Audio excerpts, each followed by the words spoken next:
Hi everyone, welcome to Hue at Home. I'm Tracy Koga. Currently in Manitoba, there are over 18,000 people living with dementia or Alzheimer's. By 2050, that number will be double. It is the annual IG Wealth Management Walk for Alzheimer's to raise funds and awareness for the Alzheimer Society of Manitoba. We'll learn more about the exciting programs from Erin Crawford, but first, meet Lorna Trapp. She's part of Andy's crew, and she has more on why she walks for her dad, Andy Trapp, in this year's walk. Lorna, who was Andy? Oh, Andy. Andy was my dad, my hero, my mentor. I couldn't have asked for a better father figure, a better grandfather for my daughter, and just a friend. He's just a good friend. So there are a growing number of people living with dementia right now. For you and your dad, Andy, what was it or when was it that you knew that something wasn't right with Dad?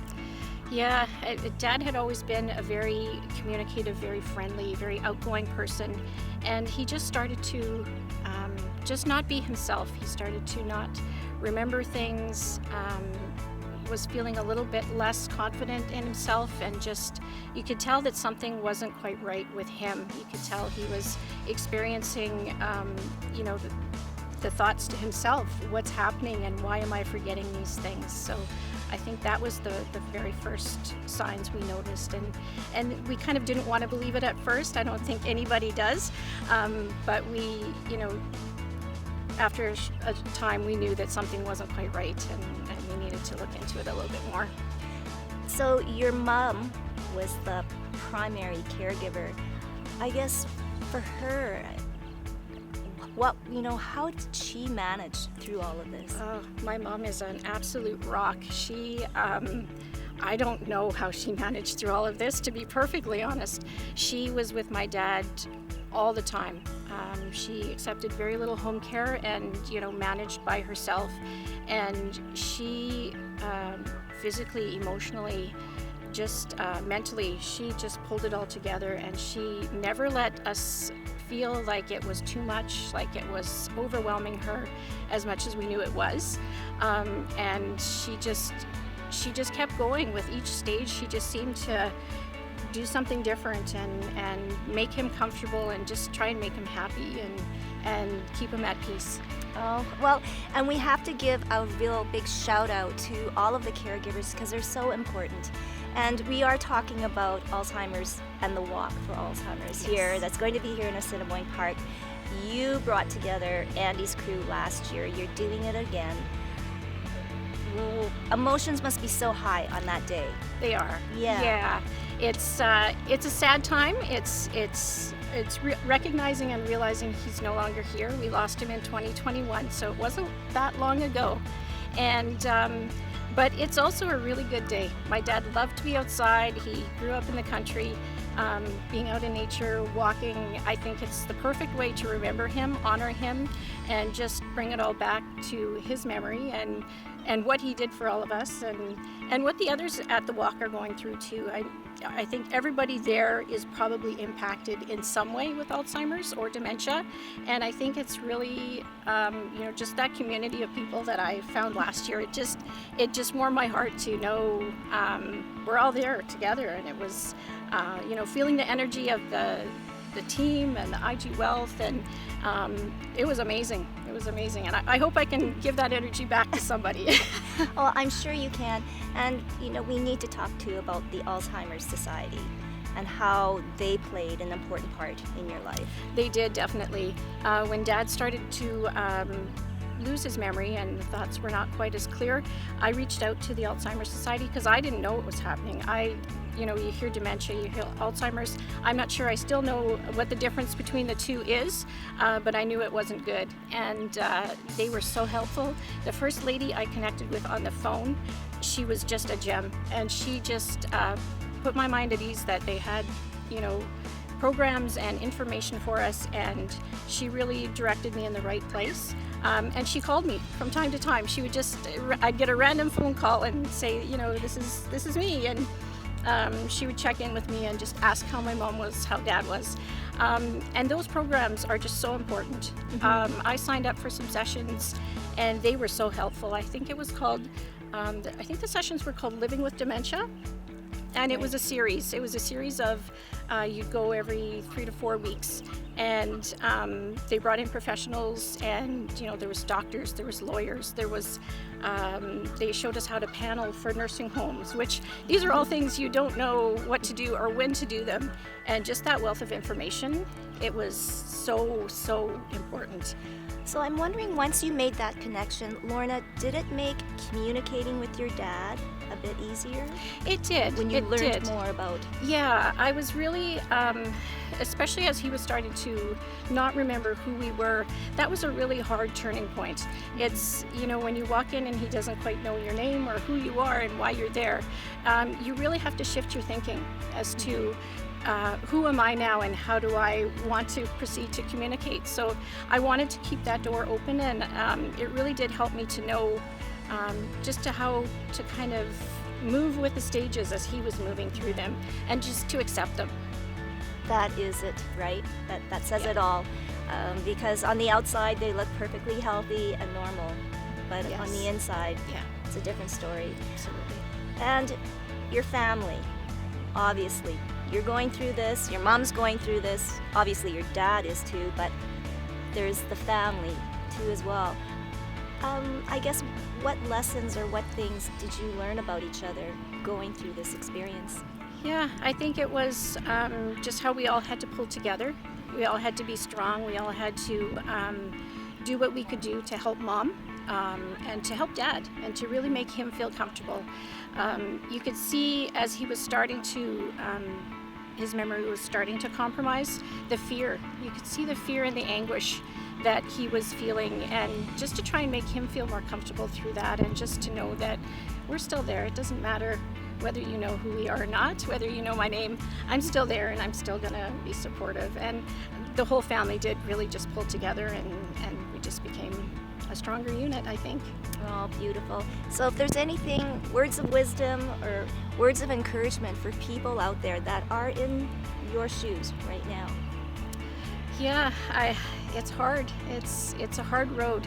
I think just stay positive as you can. Stay connected with your family. Stay connected with your friends, and to the caregiver. Just really support them, and just be there. Just roll with the punches, and reach out to the Alzheimer Society, reach out to anybody that has knowledge. Take part in the walk. I think it's a really good way to join that community and to just be involved, and just stay connected. Oh. Andy's watching you today. I hope so. Yes.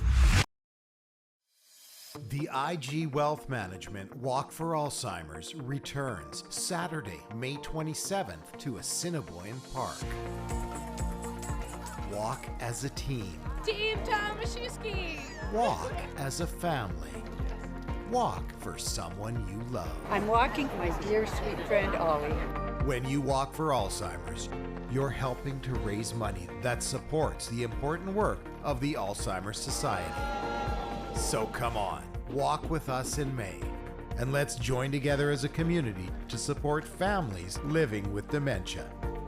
To register for the walk, visit us online at alzheimer.mb.ca. Then, on May 27th, join us at the Lyric Theatre in Assiniboine Park for the IG Wealth Management Walk for Alzheimer's.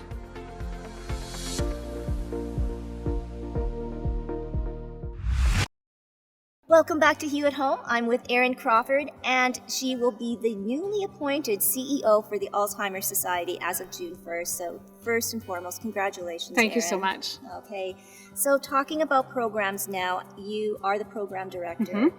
What are some of the new and more innovative programs that the Society is bringing in? We have a lot of different things depending on what your interests are, but some of the things that we're particularly proud of right now, we have dementia-friendly programs, which are really ways that people with dementia and their care partner can get out and active in their communities Because one of the things that happens when you have a dementia diagnosis or your care partner, it becomes isolating, it's tiring.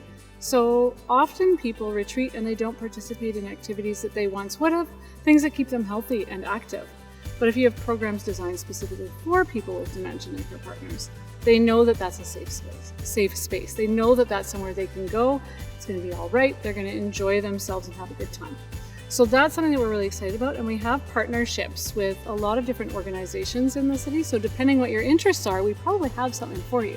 That's so cool. Yeah. Oh. And okay, so we are, heading into the walk. The funds, and more importantly, the awareness that's raised for Alzheimer's. But for this year, the funds are going to these programs? Absolutely. We count on walk participants fundraising in order to fund the programs that people will participate in throughout the year. So we have these programs, we have support groups for care partners and also for people with dementia. Because they don't always have the same issues as one another. Sometimes they need their space to separately talk about what it's like to have that word spoken to you, that diagnosis applied to you. And also to have a little fun with one another. It doesn't always have to be serious. We have education sessions where we do workshops and bring in experts. Because there's a lot of things that we know you should expect once you have a dementia diagnosis that you probably don't know to expect. And so here's where you can come and learn about it. And we do one-on-one telephone information and counseling. And again, that's aimed at saying, here's some things to think about. And also for people to come and say, this is the challenge, this is what's happening. I don't know what to do. What's out there? How can you help me? And we provide that sort of help. And I guess too, people are coming to you like when all hope is lost. And I think really if we can kind of get the word out on all of these wonderful things that people that maybe don't even have Alzheimer's can learn more about and participate in, which I think is fabulous. Yeah, and I'll say two things. I won't agree all hope is lost, because there's a couple of things. One is that people can continue to live well for a long time after a dementia diagnosis if they're staying active and connected and if they're supported to do so. We also would tell them early on to start doing some advanced planning around wills, powers of attorney, healthcare directives. So those are really important things. But what I think you're talking about is risk reduction and how you can try to reduce your own risk of a dementia diagnosis. And there are absolutely things. And so there's things that won't be new to anybody, things like healthy eating, exercise, not smoking, not drinking too much. Those are all really important for a lot of diseases, but including preventing dementia. But there's other things too that we can do that aren't as much in common with other diseases, so we're not as familiar with them. And that's things like addressing hearing loss, because there's a connection between hearing loss and dementia. And some people are a little bit maybe reluctant to do anything about it. They don't want to wear a hearing aid. They're self-conscious about that. But I think here's another reason that you might decide that you should do it anyways, to try to reduce that risk. Staying socially connected. Yes. Having conversations, yes. Going out for lunch with friends. Things that we tend to think of maybe as a little bit selfish, prioritizing time for ourselves. This is your opportunity to think about it as your own risk reduction, your own self-care that is providing you with preventative measures against dementia down the road. So go out and have that lunch. Go out and have fun. That's right. Go out and have crazy. Fun. Yeah. Well, and you're right. And I think because we put so much stress on ourselves and trying to do too much, that obviously the brain does get overloaded. Now, is this something that you would like to promote when you move into the CEO role? And that'd be a great campaign. Just have fun. That would be. And you know what? That really is important. I mean, dementia diagnosis is really heavy. And there's no way around that. And a lot of the things that we talk about are. But people are still here. They're still here now. How can you have fun together? How can you do things that are fun that'll help reduce your risk down the road? When I'm coming in as CEO, I look at the numbers of people with dementia, and we know they're going to double. So one of the biggest challenges, I think, for us is to make sure that we are an organization that can be there for people as more and more people come to us, and to try to get that message out, to do the things now that you can do to reduce that risk as much as possible, because there are things we believe reduce that risk. Let's do them.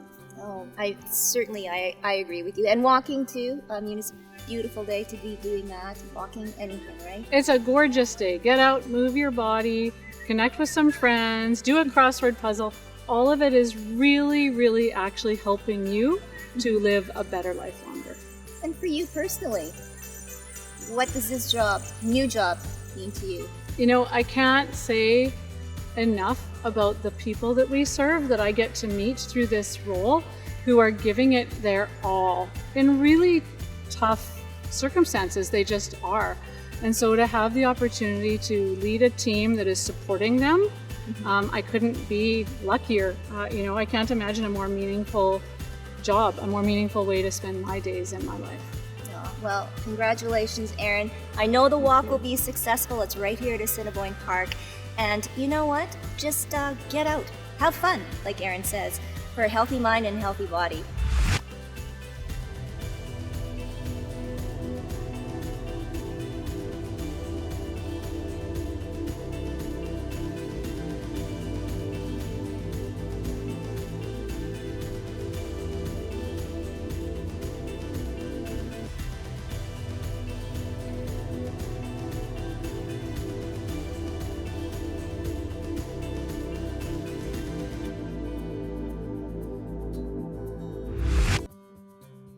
We want to give a very special thank you to our guests, Erin Crawford and Lorna Trapp.